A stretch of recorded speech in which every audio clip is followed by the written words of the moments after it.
La latéralité, ou latéralisation, on peut dire les deux, et d'ailleurs j'utiliserai les deux indépendamment, c'est un mot un peu compliqué pour dire qu'il y a des choses plutôt à gauche et d'autres plutôt à droite.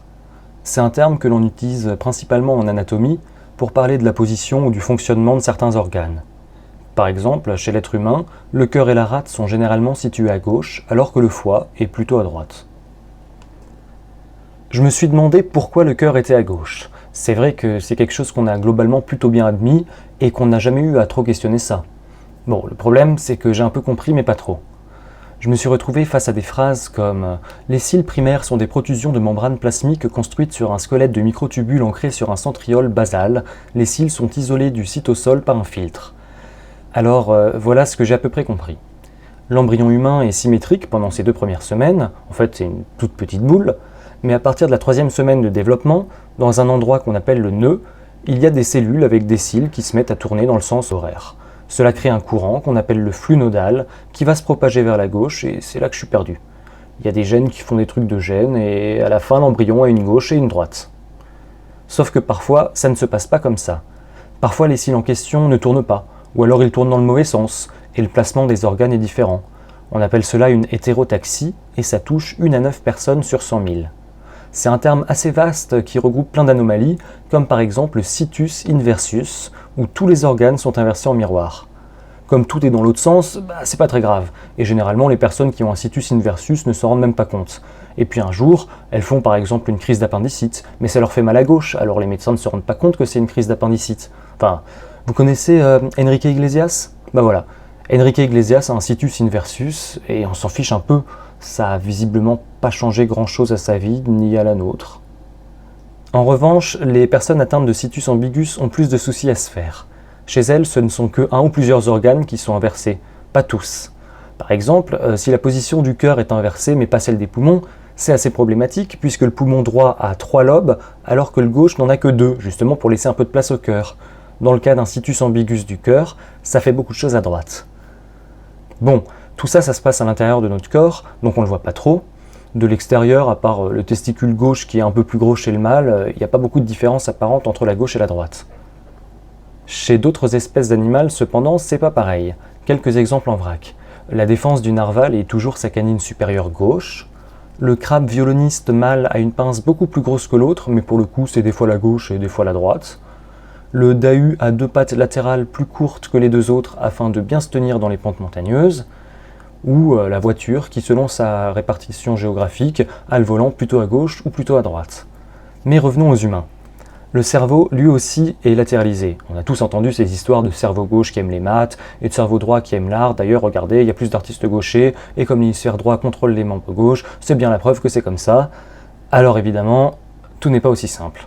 On sait depuis la seconde moitié du 19e siècle que certaines zones du cerveau sont plus actives lors de certaines tâches, mais la distinction gauche-droite n'est pas si claire, et ce pour plusieurs raisons. Premièrement, il n'y a jamais qu'une seule zone qui fonctionne lors d'une tâche. Il y en a plusieurs, situées à gauche comme à droite, qui travaillent conjointement. Mais il y a effectivement une prédominance de tel ou tel hémisphère selon la nature de la tâche. Par exemple, lorsque vous entendez quelque chose, vos 2 hémisphères travaillent. Mais si vous entendez des phrases, il y aura dominance de l'hémisphère gauche, et inversement si c'est de la musique que vous entendez. Deuxièmement, la latéralisation cérébrale varie selon les individus. Nos cerveaux ne sont pas tous exactement similaires. Ainsi, par exemple, chez 5% de la population, c'est l'hémisphère droit plutôt que le gauche qui est mobilisé pour le langage. Bon, voilà, ce sont des choses qui arrivent. Troisièmement, cela dépend aussi de la culture et de la langue maternelle. Ainsi, chez la majorité des Japonais et des habitants des îles Tonga, Samoa et Maori, la latéralisation fonctionnelle est inversée. Tout ça pour dire qu'au final, il y a du vrai, mais pas tant que ça. Enfin, il reste un dernier sens au terme latéralité, c'est le fait d'utiliser préférentiellement les organes d'un côté du corps plutôt que de l'autre pour certaines tâches.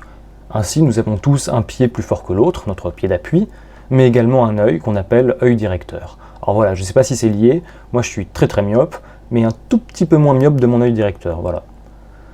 Généralement, la première chose à laquelle on pense, cependant, c'est quand même la préférence manuelle.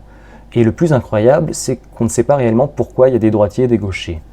L'hypothèse la plus concluante à ce jour est que les causes de la gaucherie ou de la droiterie, et oui j'ai appris que c'était comme ça qu'on disait, que ces causes sont épigénétiques. L'épigénétique, c'est quelque chose dont j'ai entendu parler pour la première fois il y a quelques mois. Je vais me contenter de citer la définition qu'en donne l'Institut national de la santé et de la recherche médicale. L'épigénétique, c'est l'étude des changements dans l'activité des gènes, n'impliquant pas de modification de la séquence d'ADN et pouvant être transmis lors des divisions cellulaires. En gros, il y a des facteurs environnementaux qui vont influer sur l'activation et l'expression des gènes. Pour donner un exemple concret, la température détermine le sexe des tortues dans leurs œufs. En dessous de 30 degrés Celsius, ce sont des mâles, au-dessus, ce sont des femelles. Alors visiblement, ce n'est pas la température qui détermine la préférence manuelle des humains, mais plutôt des asymétries d'expression mi-ARN dans la voie de signalisation TGF-bêta et des phénomènes de méthylisation des îlots CpG. Moi, comme 85 à 92% de la population mondiale, je suis droitier. Mais en 2018, on m'a retiré un muscle de la main droite et pendant quelques semaines, j'ai dû utiliser ma main gauche pour quasiment tout. Aujourd'hui, j'ai retrouvé toute ma motricité de la main droite, et c'est ma main de précision, mais depuis ce jour, j'utilise ma main gauche comme main de force. Alors j'imagine que j'aurais plutôt dû finir avec un jeu de mots, genre je vais aller droit au but, j'espère que j'ai pas été trop gauche. Bon, je sais pas comment cette anecdote personnelle sur ma main peut être une bonne conclusion pour parler de latéralité. J'imagine qu'il doit y avoir un truc avec la plasticité du cerveau, les hémisphères, les microtubules, tout ça. Enfin voilà, c'est fini. Si vous avez des organes dans le mauvais sens, ou que vous êtes épigénéticien et que vous voulez m'expliquer cette histoire de méthylisation des îlots CpG, vous pouvez m'envoyer un email à l'adresse qui s'affiche sur votre écran. Merci.